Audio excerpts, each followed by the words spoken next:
গল্পের আসর বাই অগ্নিলা চ্যানেলে আপনারা শুনছেন বিভূতিভূষণ বন্দ্যোপাধ্যায়ের লেখা আদর্শ হিন্দু হোটেল। আজ এর অষ্টম পর্ব।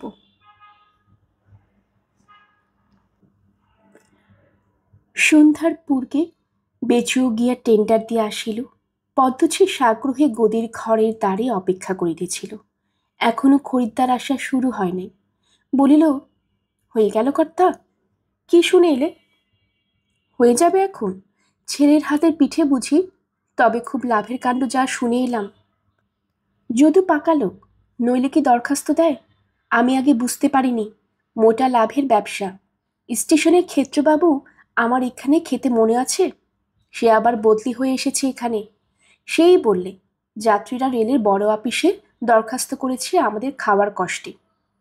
তাছাড়া রেল কোম্পানি ইলেকট্রিক আলো দেবে, পাখা দেবে, ঘর করে দেবে। তার দরুন কিছু নেবে না আপাতত। রেলের বোর্ড নাকি আছে, তাদের অর্ডার। যাত্রীদের সুবিধে আগে করে দিতে হবে। যথেষ্ট লোক পাবে পদ্ম। মোটা পয়সার কাণ্ড যা বুঝে এলাম। পদ্মছি বলিল, জোড়া পাঠা দিয়ে পুজো দেব সিদ্ধেশ্বরী তলায়, হয়ে যেন যায়। তুমি কাল আরেকবার গিয়ে ওদিকে কিছু খাইয়ে এসো।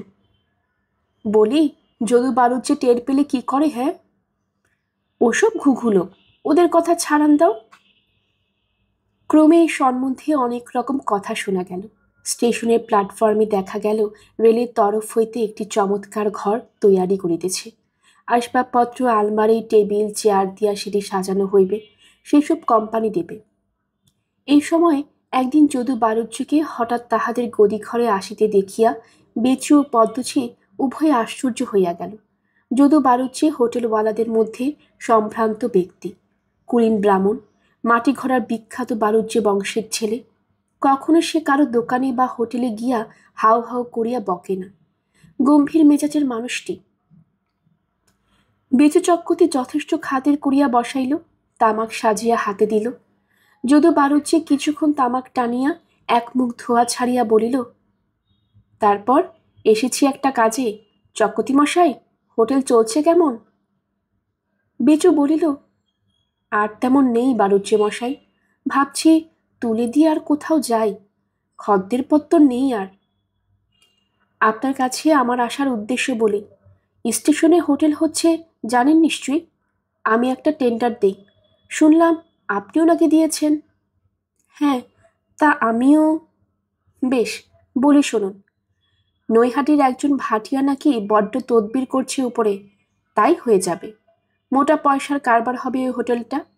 আসাম মেল, শান্তিপুর, বনগাঁ ডাউন, টাটকা মেল এসব প্যাসেঞ্জার খাবে। তাছাড়া থাউকো লোক খাবে। ভালো পয়সা হবে এতে। আসুন, আপনি আর আমি দুজনে মিলে দরখাস্ত দেই যে রানাঘাটের আমরা স্থানীয় হোটেলওয়ালা, আমাদের ছেড়ে ভাটিয়াকে কেন দেওয়া হবে হোটেল? স্থানীয় হোটেলওয়ালারা মিলে একসঙ্গে দরখাস্ত করেছে, এতে জোর দাঁড়াবে আমাদের খুব। বেচু বুঝিল নিতান্ত হাতের মুঠার বাহিরে চলিয়া যায় বলিয়া আজ যদু বাড়ুজ্যের তাহার গদিতে ছুটিয়া আসিয়াছে। নতুবা ঘুঘু যদু কখনো লাভের ভাগাভাগিতে রাজি হইবার পাত্র নয়। বলিল, বেশ, দরখাস্ত লিখিয়ে আনুন, আমি সই করে দেব এখন। যদু বাড়ুজ্যে পকেট হইতে একখানা কাগজ বাহির করিয়া বলিল, আরে সে কি বাকি আছে? সে অশ্বিনী উকিলকে দিয়ে মুসবিদে করে টাইপ করিয়ে ঠিক করে এনেছি। আপনি এখানটায় সই করুন। যদু বাড়ুজ্যের সই লইয়া চলিয়া গেলে পদ্মছি আসিয়া বলিল, কি গা কর্তা? বেচু হাসিয়া বলিল, কারে না পড়লে কি ঘুঘু যদু বাড়ুজ্যে এখানে আসে কখনো? সেই হোটেল নিয়ে এসেছিল, শুনবে? পদ্ম সব শুনিয়া বলিল, তাও ভালো। বেশি যদি বিক্রি হয় ভাগাভাগিও ভালো। এখানে তোমায় চলবে না, যেরকম দাঁড়াচ্ছে তার আর কি। হোক স্টেশনে, আধা বখরাই হোক। দিন ২০-২২ পরে একদিন যদু বাড়ুজ্যে বেচুর গদিঘরে ঢুকিয়া যেভাবে ধপ করিয়া হতাশভাবে তক্তপোষের এক কোণে বসিয়া পড়িল, তাহাতে পদ্মছি সেখানেই ছিল। বুঝিল স্টেশনের হোটেল হাতছাড়া হইয়া গিয়াছে। কিন্তু পরবর্তী সংবাদের জন্য পদ্মছি প্রস্তুত ছিল না। যদু বলিল, শুনেছেন চক্রবর্তী মশাই, কাণ্ডটা শোনেননি? বেচু চক্রবর্তী ওভাবে যদু বারুজ্যকে বসিতে দেখিয়া পূর্বেই বুঝিয়াছিল সংবাদ শুভ নয়। তবুও সে ব্যস্তভাবে জিজ্ঞাসা করিল, কি কি ব্যাপার? স্টেশনের থেকে আসছে এই মাত্র। আজ ওদের হেড অফিস থেকে টেন্ডার মঞ্জুর করে নোটিশ পাঠিয়েছে। বেচু কথার উত্তরে কিছু না বলিয়া উদ্বিগ্ন মুখে যদু বারুজ্যের মুখের দিকে চাহিয়া রহিল। কার হয়ে গেল জানেন? না, সে ভাটিয়া বেটার বুঝি? তাহলেও তো ছিল ভালো। হলো হাজারের, তোমাদের হাজারি। বেচু ও পদ্মছি দুজনেই বিস্ময়ে অস্ফুট চিৎকার করিয়া উঠিল প্রায়। বেচু চক্রবর্তী বলিল, দেখে এলেন? নিজের চোখে ছাপা অক্ষরে নোটিশ বোর্ডে টাঙিয়ে দিয়েছে। পদ্মছি হতবাক হইয়া যদু বারুজ্যের দিকে চাহিয়া রহিল। বোধ হইল কথাটা যেন সে এখনো বিশ্বাস করে নাই। বেচু চক্রবর্তী বলিল, তাহলে ওরই হলো? এ কথার কোনো অর্থ নাই যদিও বুঝিল, পদ্মছিও বুঝিল। ইহা শুধু বেচুর মনের গভীর নৈরাশ্য ও ঈর্ষার অভিব্যক্তি মাত্র। যদু বারুজ্য বলিল, ও লোকটার বরাত খুবই ভালো যাচ্ছে দেখছি। ধুলো মুঠো ধরলে সোনা মুঠো হচ্ছে। আজ 21 বছর এই রেলবাজারে হোটেল চালাচ্ছি। আমরা গেলাম ভেসে, আলো হাতা বেড়ে ঠেলে আপনার হোটেল পেট চালাতো। তার কিনা সবই বরাত। বেচু বলিল, কেন হলো? কিছু শুনলেন নাকি? টাকা ঘুষ দিয়েছিল নিশ্চয়ই। টাকার ব্যাপার নেই এর মধ্যে। হেড অফিসের বোর্ড থেকে নাকি মঞ্জুর করেছে। এখানকার স্টেশন মাস্টার সাহেব নাকি ওর পক্ষে খুব লিখেছিল। কোন কোন প্যাসেঞ্জার ওর নাম লিখেছে হেড অফিসে, খুব ভালো রান্না করে নাকি, এইসব। আর কিছুক্ষণ থাকিয়া যদু চলিয়া গেলে পদ্মছি বলিল, বলি এ কি হলো হয় কর্তা? তাই তো, মরে পোড়া বামুনটা বড় বড় বাড়িয়েছে, আর তো সহ্যই হয় না। কি আর করবে বলো? আমি ভাবছি, কি কাল একবার হাজারি হোটেলে আমি যাই। কেন, কি দুঃখে? ওকে বলি, আমার হোটেলে তুমি অংশীদার হও, ছেলের হোটেলের অংশ কিছু আমায় দাও। পদ্মছি ভাবিয়া বলিল, কথাটা মন্দ নয়, কিন্তু যদি তোমায় না দিতে চায়? আমাকে খুব মানে কি না তাই বলছি।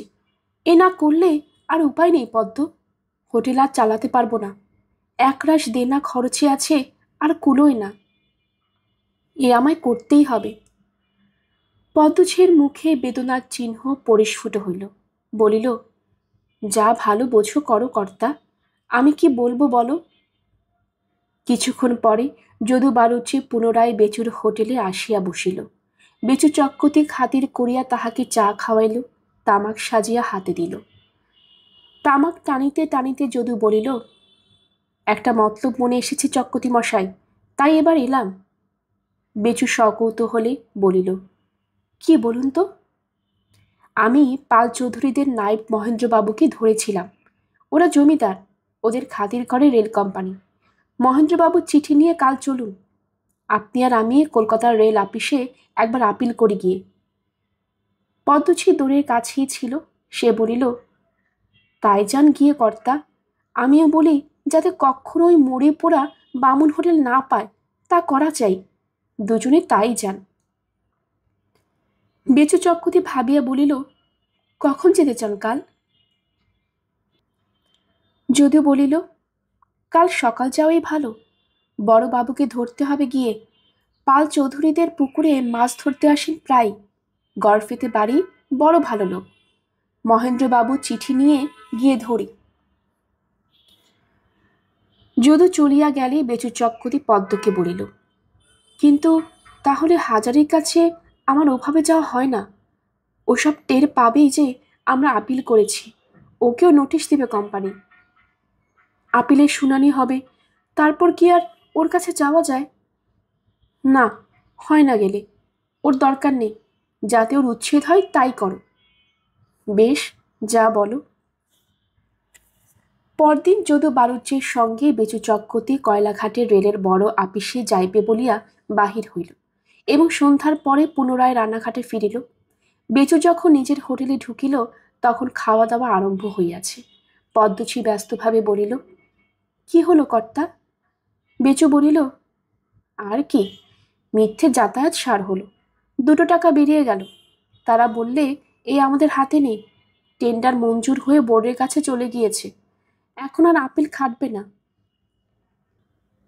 তবে যাও, কাল হাজারের কাছেই যাও। তার দরকার নেই, বালুচি মশাই আসবার সময় বললেন ওর হোটেল আর আমার হোটেল একসঙ্গে মিলিয়ে দিতে, এ ঘর ছেড়ে দিয়ে সামনের মাসে ওর ঘরেই। পদ্মছি বলিল, এ কিন্তু খুব ভালো কথা, ও ছোট লোকটার কাছে না গিয়ে বালুচি মশাইয়ের সঙ্গে কাজ করা ঢের ভালো। পরবর্তী 15 দিনের মধ্যে রানাঘাট রেলবাজারে 2টি উল্লেখযোগ্য ঘটনা ঘটিয়া গেল। স্টেশনের আপ প্ল্যাটফর্মে নতুন হিন্দু হোটেল খোলা হইল। শ্বেত পাথরের টেবিল চেয়ার, ইলেকট্রিক আলো, পাখা দিয়া সাজানো আধুনিক ধরনের পরিষ্কার পরিচ্ছন্ন অতি চমৎকার হোটেলটি। হোটেলের মালিকের স্থানে হাজারীর নাম দেখিয়া অনেকে আশ্চর্য হইয়া গেল। আরেকটি বিশিষ্ট ঘটনা, বেচু চক্কতে পুরনো হোটেলটি উঠিয়া যাইবে এমন একটা গুজব রেলবাজারে সর্বত্র রটিল। সেদিন বিকালের দিকে হাজারী তাহার পুরনো অভ্যাস মতো চূর্ণির ধার হইতে বেড়াইয়া ফিরিতেছে, এমন সময় পদ্মছির সঙ্গে রাস্তায় দেখা। হাজারী পদ্মকে ডাকিয়া বলিল, ও পদ্ম দিদি, কোথায় যাচ্ছ? পদ্মছি দাঁড়াইল, তাহার হাতে একটা ছোট্ট পাথরের বাটি, সম্ভবত কাছে কোথাও পদ্মছির বাসা। হাজারী বলিল, বাটিতে কি পদ্ম দিদি? একটু দম্বল, দই পাতবো বলে গোয়ালবাড়ি থেকে নিয়ে যাচ্ছি। তারপর, ভালো আছো? তা মন্দ নয়, তুমি ভালো আছো ঠাকুর? এখানে কাছেই থাকো বুঝি? এ কথার উত্তরে পদ্মছি যাহা বলিল, হাজারী তাহার জন্য আদৌ প্রস্তুত ছিল না। বলিল, এসো না ঠাকুর, আমার বাড়িতে একবার এলেই না হয়। তা বেশ বেশ, চলো না পদ্ম দিদি। ছোট্ট বাড়িটি, একপাশে একটা পাতকুয়া, অন্যদিকে টিনের রান্নাঘর এবং গোয়াল। পদ্মছি রোয়াকটাতে একখানা মাদুর আনিয়া হাজারির জন্য বিছাইয়া দিল। হাজারি খানিকটা অস্বস্তি ও আড়ষ্ট ভাব বোধ করিতেছিল। পদ্ম যে তাহার মনিব, তাহাদেরই হোটেলে সে একাদিক্রমে 7 বৎসর কাজ করিয়াছে, এ কথাটা এত সহজে কি ভোলা যায়? এমনকি পদ্মঝিকে সে চিরকাল ভয় করিয়া আসিয়াছে, আজও যেন সেই ভাবটা কোথা হইতে আসিয়া জুটিল। পদ্মঝি বলিল, পান সাজবে, খাবো? হাজারি আমতা আমতা করিয়া বলিল, তা তা বরং একটা। পান সাজিয়া একটা চায়ের পিরিচে আনিয়া হাজারির সামনে রাখিয়া বলিল, তারপর, রেলের হোটেল তো পেয়ে গেলে শুনলাম, ওখানে বসাবে কাকে? ওখানে বসাবো ভাবছি বংশীর ভাগ্নে সে নরেন। নরেনকে মনে আছে? সেই তাকে। মাইনে কত দেবে? সেসব কথা এখনো ঠিক হয়নি, ও তো আমার এই হোটেল খাতাপত্র রাখে, দেখাশোনা করে, বড় ভালো ছেলেটি। তা ভালো। চক্কতি মশাই শুনি ভালো আছে? কদিন ওদিকে আর যেতে পারিনি। হোটেল চলছে কেমন? হোটেল চলছে মন্দ নয়, তবে আমি কি বলছিলাম জানো ঠাকুর, কর্তা মশাইকে রেলের হোটেলে একটা অংশ দিয়ে রাখো না তুমি, তোমার কাছে সুবিধে হবে। হাজারি এই প্রস্তাবের জন্য প্রস্তুত ছিল না, একটু বিস্ময় সুরে বলিল, কর্তা কি করে থাকবেন? ওর নিজের হোটেল? সেজন্য ভাবনা হবে না, সে আমি দেখব। কি বলো তুমি? এখন আমি কোনো কথা দিতে পারবো না পদ্ম দিদি, তবে একটা কথা আমার মনে হচ্ছে তা বলি।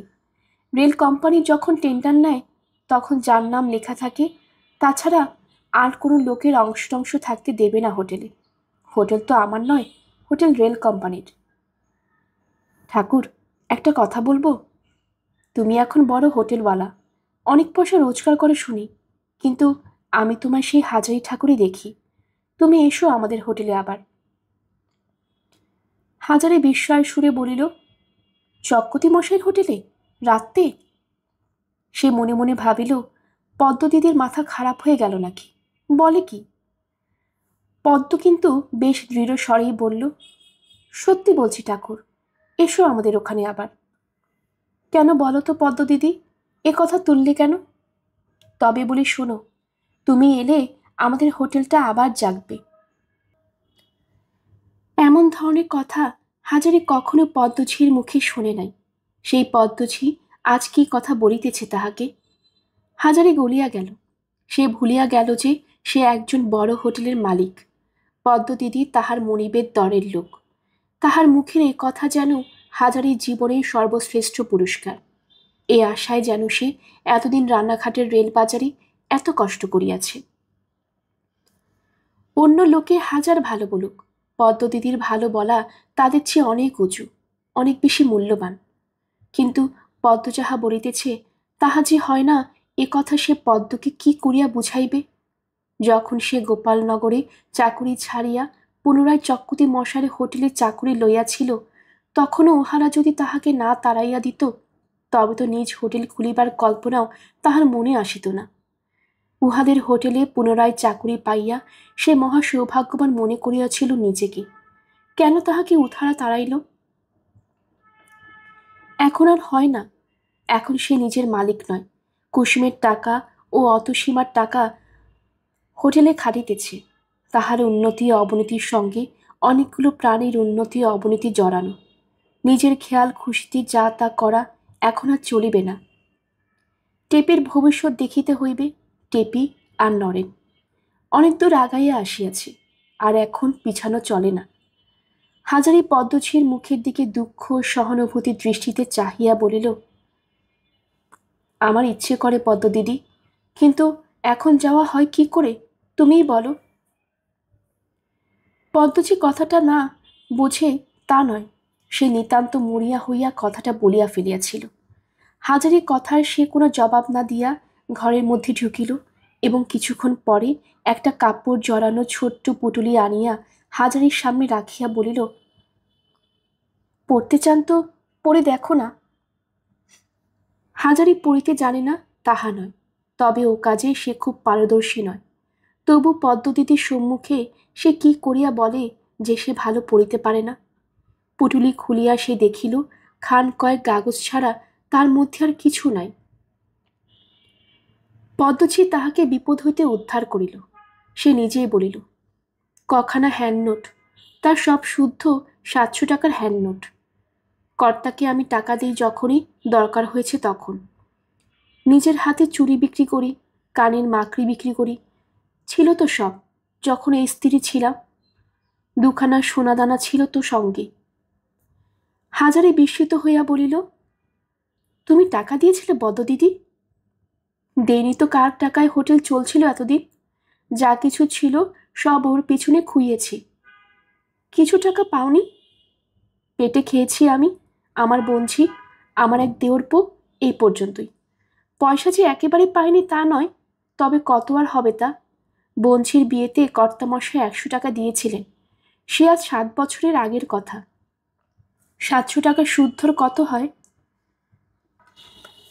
টাকা অনেক দিন দিয়েছিলে, আজ 9 বছরের উপর হলো, ওই 100 টাকা ছাড়া একটা পয়সা পাইনি। কর্তামশাই কেবলই বলে আসছেন একটু অবস্থা ভালো হোক হোটেলের, সব হবে, দেব। ওকে আগে থেকে জানতে নাকি, না রানাঘাটে আলাপ? সেসব অনেক কথা ঠাকুর। উনি আমাদের গাফুলি নবলার চক্কতিদের বাড়ির ছেলে। ওর বাবার নাম ছিল তারাচাঁদ চক্কতি। বড় ভালো লোক ছিলেন তিনি, অবস্থাও ভালো ছিল তার। আমাদের কর্তা হচ্ছেন তারাচাঁদ চক্কতির বড় ছেলে। লেখাপড়া তেমন শেখেননি। বললেন রানাঘাটে গিয়ে হোটেল করব। পদ্ম কিছু টাকা দিতে পারো? দিলাম টাকা, সে আজ হয়ে গেল। হাজারি ঠাকুরের মনে কৌতূহল জাগিলেও সে দেখিল আর অন্য কোনো প্রশ্ন পদ্মদিদিকে না করাই ভালো। গ্রামে এত লোক থাকিতে তারাচাঁদ চক্কতির বড় ছেলে তাহার কাছে টাকা চাহিল কেন? সেই বা টাকা দিল কেন? রানাঘাটে বেচুর হোটেলে তাহা ঝিগিরি করা নিতান্ত দৈবাধীন যোগাযোগ না, পূর্ব হইতে অবলম্বিত ব্যবস্থার ফল। এসব কথা হাজারি জিজ্ঞাসা করিলে তাহাকে দোষ দেওয়া যাইত না। কিন্তু হাজারি বয়স হইয়াছে, জীবনে তাহার অভিজ্ঞতা হইয়াছে কম নয়।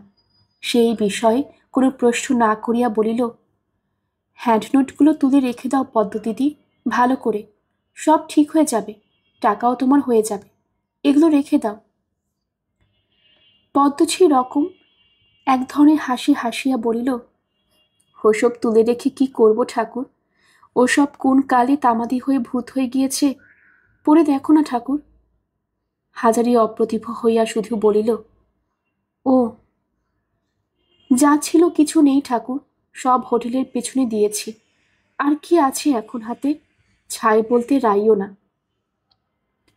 শেষের কথাগুলি পদ্মছি যেন আপন মনেই বলিল, বিশেষ কাহাকেও উদ্দেশ্য করিয়া নহে। হাজারি অত্যন্ত দুঃখিত হইল। পদ্মছির এমন অবস্থা সে কখনো দেখে নাই। ভিতরের কথা সে জানিত না। মিছামিছি কত রাগ করিয়াছে পদ্মদিদির ওপর। আরো কিছুক্ষণ বসিয়া হাজারি চলিয়া আসিল। সে কিছুই যখন করিতে পারিবে না, আপাতত তখন অপরে দুঃখের কাহিনী শুনিয়া লাভ কি? বাসায় ফিরিতে সে এমন একটি দৃশ্য দেখিল, যাহাতে সে একটি অদ্ভুত ধরনের আনন্দ ও তৃপ্তি অনুভব করিল। বাহিরের দিকে ছোট ঘরটার মধ্যে টেপির গলা। সে বলিতেছে, নরেন্দা, চা না খেয়ে কিছুতেই আপনি এখন যেতে পারবেন না, বসুন। নরেন বলিতেছে, না, এবার হোটেলে যেতে হবে। তুমি বোঝো না আশা, স্টেশনের হোটেল এখন তো বন্ধ, কিন্তু মামাবাবু আসবার আগে এ হোটেলের সব দেখাশুনো আমার করতে হবে। টেপির ভালো নাম চেয়ে আশালতা হাজারে নিজেই তা ভুলিতে বসেছে। নরেন ইতিমধ্যে কোথা হইতে তাহার সন্ধান পাইল। টেপি পুনরায় আবদারে সুরে বলিল, না, ওসব কাজটাজ থাকুক। আপনি আমাকে আর মাকে টকি দেখাতে নিয়ে যাবেন বলেছিলেন, আজ নিয়ে যেতেই হবে। কি আছে আজ? আনবো? একখানা টকির কাগজ রয়েছে ও ঘরে। ঢাক বাজিয়ে কাগজ বিলি করে যাচ্ছিল ও বেলা। খোকা একখানা এনেছে। যাও, চট করে গিয়ে নিয়ে এসো। হাজারের ইচ্ছা ছিল না উহাদের কথাবার্তায় সে বাধা দেয়। এমনকি সে এক প্রকার নিঃশব্দেই রোয়াক পার হইয়া যেমন উত্তরে ঘরটার মধ্যে ঢুকিয়াছে, অমনি টেপি টকের কাগজের সন্ধানে আসিয়া একেবারে বাবার সামনে পড়িয়া গেল। টেপি পাছে কোনো প্রকার লজ্জা পায়, এজন্য হাজারে অন্যদিকে চাহিয়া বলিল, এই যে টেপি, তোর মা কোথায়? টেপি হঠাৎ যেন কেমন একটু জড়সড় হইয়া গেল। মুখে বলিল, কে, বাবা? কখন এলে? টের পাইনি তো। হাজারের কিন্তু মনে হইল টেপি তাহাকে দেখিয়া খুব খুশি হয়নি, যেন ভাবিতেছে আর একটু পরে বাবা আসিলে ক্ষতিটা কি হইত। হাজারি বুকের ভেতরটা কোথায় যেন বেদনায় টনটন করিয়া উঠিল। মেয়ে সন্তান, আহা বেচারি, সব কথা কি ওরা গুছিয়ে বলতে পারে, না নিজেরাই বুঝিতে পারে? টেপি কি জানে তার নিজের মনের খবর কি? হাজারি বলিল, আমি এক্ষুনি হোটেলে বেরিয়ে যাব টেপি, বেলা 5টা বেজে গিয়েছে, আর থাকলে চলবে না। এক গ্লাস জল বরং আমায় দে। ও ঘর হইতে নরেন ডাকিয়া বলিল, মামাবাবু কখন এলেন? হাজারি যেন পূর্বে নরেনের কথাবার্তা শুনতে পাই নাই, বা এখানে নরেন উপস্থিত আছে বিষয় কিছুই জানিত না। এমন ভাব দেখাইয়া বলিল, কে নরেন? কখন এলে বাবাজি? অনেকক্ষণ এসেছি মামাবাবু, চলুন, আমিও হোটেলে বেরিয়েছি। বলিতে বলিতে নরেন সম্মুখে আসিয়া দাঁড়াইল। হাজারি বলিল, একটু জল টল খেয়ে যাও না, হোটেলে এখন ধোয়ার মধ্যে গিয়েই বা করবে কি? বসো বসো বরং। টেপি, তোর নরেনদার জন্য একটু চা। না না, থাক মামাবাবু, হোটেলে তো চা এমনিই হবে এখন। তা হোক, আমার বাসায় যখন এসেছো তখন এখান থেকে চা খেয়ে যাও। বলিয়া হাজারি বাড়ির মধ্যে ঘরের দিকে সরিয়া গেল। টেপির মা তখনও রান্নাঘরের দাওয়ায় একখানা মাদুর বিছাইয়া অঘরে ঘুমাইতেছে দেখিতে পাইল। বেচারি চিরকাল খাটিয়া মরিয়াছে এরশোলা গ্রামে। এখন চাকরের যখন প্রায় সব কাজই করিয়া দেয়, তখন সে জীবনটাকে একটু উপভোগ করিয়া লইতে চায়। হাজারি স্ত্রীকেও আগলাইল না। সবাই মিলিয়া বড় কষ্ট করিয়াছে চিরকাল। এখন সুখের মুখ যখন দেখিতেছে, তখন সে তাহাতে বাদ সাধিবে না। টেপির মা ঘুমাইয়া থাকুক। বাড়ির বাহির হইতে যাইতেছে, নরেন মাথা চুলকাইতে চুলকাইতে একটু লাজুক সুরে বলিল, মামাবাবু, এগিয়ে আসা বলছিল মামিমাকে নিয়ে, ওকে নিয়ে একবার টকি দেখিয়ে আনার কথা। তা আপনি কি বলেন? টেপে যে কথা তাহার কাছে বলিতে নরেনকে অনুরোধ করিয়াছে, এই বিষয়ে হাজারের সন্দেহ রহিল না। তাহার মনে কৌতুক ও আনন্দ দুই দেখা দিল। ছেলে মানুষ সব, উহারা কি করে না করে বয়োবৃদ্ধ লোকে সব বুঝিতে পারে, অথচ বেচারীরা ভাবে তাহাদের মনের খবর কেহ কিছু রাখে না। সে ব্যস্ত হইয়া বলিল, তা যাবে, যাও না, আজই যাবে? পয়সা করে সব তোমার মামিমার কাছে আছে, চেয়ে নাও। কখন ফিরবে? রাত 8টা হবে মামাবাবু। আপনি নিজে স্টেশনে গিয়ে যদি বসেন একটু। আচ্ছা, তা হোক, স্টেশনে আমি যাব এখন, সে তুমি ভেবো না। তুমি ওদের নিয়ে যাও। ও টেপি, ডেকে দে তোর মাকে। অবেলায় পুরো ঘুমোচ্ছে, ডেকে দে। যাস যদি তবে সব তৈরি হয়ে নে। হাজারি আর বিলম্ব না করিয়া বাড়ির বাহির হইয়া পড়িল। বালক বালিকাদের আমোদের পথে সে বিঘ্ন সৃষ্টি করতে চায় না। প্রথমে বাজারে হোটেলে আসিয়া এবেলার রান্নার সব ব্যবস্থা করিয়া দিয়া বেলা পড়িলে সে আসিল স্টেশন প্ল্যাটফর্মে হোটেলে। এখানে সে বড় একটা বসে না। নরেনই এখানকার ম্যানেজার। এসব সাহেবী ধরনের ব্যবস্থা তাহার যেন কেমন লাগে। সন্ধ্যা 7:30। চাটকা মেল আসিবার বেশি বিলম্ব নাই। বনগ্রামের গাড়িও এখনই ছাড়িবে। এই সময় হইতে রাত্রি 11:30 পর্যন্ত Sirajganj, Dhaka mail, north mail, express প্রভৃতি বড় বড় দূরের ট্রেনগুলির ভিড়। যাত্রীরা যাতায়াত করে, বহু অনেকেই খায়। হাজারের আশা ছাড়াইয়া গিয়াছে এখানকার খরিদ্দারের সংখ্যা। স্টেশনের হোটেলে 2জন নতুন লোক রান্না করে। এখানে বেশিরভাগ লোকে চায় ভাত আর মাংস। সেজন্য ভালো মাংস রান্না করিতে পারে এরূপ লোক বেশি বেতন দিয়া রাখিতে হইতেছে। পরিবেশন করিবার জন্য আছে 3জন চাকর। এক একদিন ভিড় এত বেশি হয় যে ও হোটেল হইতে পরিবেশনের লোক আনাইতে হয়।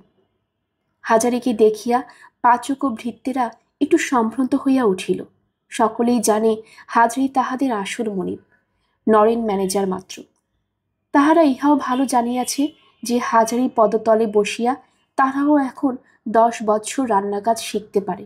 সুতরাং হাজারিকে শুধু তাহারা যে মনিব বলিয়া সমীহ করে তাহা নয়, ওস্তাদ কারিগর বলিয়া শ্রদ্ধা করে। একজন রাঁধুনির নাম সতীশ দিঘুরি, বাড়ি হুগলি জেলার কোনো পাড়াগায়ে। রানী শ্রেণী ব্রাহ্মণ, খুব ভালো রান্নার কাজ জানে। পূর্বে ভালো ভালো হোটেলে মোটা মাহিনায় কাজ করিয়াছে। এমনকি একবার জাহাজে সিঙ্গাপুর পর্যন্ত গিয়াছিল। সেখানে এক শিখ হোটেলেও কিছুদিন কাজ করিয়াছে। সতীশ নিজে ভালো রাঁধুনি বলিয়া হাজারির মর্ম খুব ভালো করিয়া বোঝে এবং যথেষ্ট সম্মান করিয়া চলে। হাজারি তাহাকে বলিল, কি দিঘরি মশাই, রান্না সব তৈরি হলো? সতীশ বিনীত সুর বলিল, একবার দয়া করে আসুন কর্তা, মাংসটা একবার দেখুন না। ও আমি আর কি দেখব, আপনি যেখানে রয়েছেন। অমন কথা বলবেন না কর্তা, অন্য কেউ আপনাকে বোঝে না বোঝে, আমি তো আপনাকে জানি, এসে একবার দেখিয়ে যান। হাজারি রান্নাঘরে গিয়া কড়া মাংসের রং দেখিয়া বলিল, রং এরকম কেন দিঘরি মশাই? সতীশ উৎফুল্ল হইয়া অপর রাঁধুনিকে বলিল, বলেছিলাম না কার্তিক, কর্তা চোখে দেখলেই ধরে ফেলবেন। কুদের মুখে বাঘ থাকে না কখনো।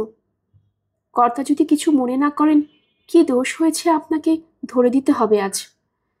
হাজারি হাসিয়া বলিল, পরীক্ষা দিতে হবে দিঘুরি মশাই আবার এ বয়সে? লঙ্কার বাটনা হয়নি, পুরনো লঙ্কা, তাতেই রং হয়নি। রং হবে শুধু লঙ্কার গুণে। কর্তামশাই, সাধে কি আপনার পায়ের ধুলো মাথা নিতে ইচ্ছে করে? কিন্তু আর একটা দোষ হয়েছে, সেটাও ধরুন। হাজারি তীক্ষ্ণ দৃষ্টিতে মাংসের কড়ার দিকে কিছুক্ষণ চাহিয়া বলিল, কষা মাংসে যে গরম জল ঢেলেছিলেন তা ভালো ফোটেনি, সেই জন্যে পেঁজা উঠেছে। এতে মাংস জঠুর হয়ে যাবে। সতীশ অন্য পাচকের দিকে চাহিয়া বলিল, শোন কার্তিক, শোন, আমি বলছিলাম না তোমার জল ঢালবার সময় যে এতে পেঁজা উঠেছে আর মাংস নরম হবে না? আর কর্তামশাই না দেখে কি করে বুঝে ফেলেছেন দেখ। ওস্তাদ বটে আপনি কর্তা। হাজারি হাসিয়া কি একটা বলতে যাইতেছিল, এমন সময় চট্টগ্রাম মেল আসিয়া সশব্দে প্ল্যাটফর্মে ঢুকিতেই কথার সূত্র ছিঁড়িয়া গেল। হোটেলের লোকজন অন্যদিকে ব্যস্ত হইয়া পড়িল। বেশ ভালো ঘর, বিজলি আলো জ্বলিতেছে, মার্বেল পাথরের টেবিলে বাবু খরিদ্দেররা খাইতেছে চেয়ারে বসিয়া। ভীষণ ভিড় খরিদ্দারদের। ওদিকে বনগা লাইনের ট্রেনও আসিয়া দাঁড়াইয়াছে। কলরব, হইচই, ব্যস্ততা, পয়সা গুনিয়া কুল করা যায় না। এই তো জীবন। বেচুচক্কতে হোটেলের ঘরে বসিয়া হাতাবেড়ি নাড়িতে নাড়িতে এরকম একটা হোটেলের কল্পনা করিতে সে কিন্তু কখনো সাহস করে নাই। এত সুখ তার অদৃষ্টে ছিল। পদ্ম দিদির কত অপমান আজ সার্থক হইয়াছে। এই অপ্রত্যাশিত কর্মব্যস্ত হোটেল জীবনের মধ্যে আজ কাহারও প্রতি তাহার কোনো বিদ্বেষ নাই। হঠাৎ হাজারে মনে পড়িল চাকদহ হইতে হাঁটা পথে গোপালনগরে যাইবার সময় সে ছোট্ট গ্রামে গোয়ালাদের বাড়ির বধূটির কথা। হাজারি তাহাকে কথা দিয়াছিল তাহার টাকা হাজারি ব্যবসায় খাটাইয়া দিবে। সে কাল যাইবে। গরিব মেয়েটির টাকা খাটাইবার এই ভালো ক্ষেত্র। বিশ্বাস করিয়া দিতে চাহিল হাজারি দুঃসময়ে সুসময়ে সেই সরল মেয়েটির দিকে তাহাকে চাহিতে হইবে, নতুবা ধর্ম থাকে না।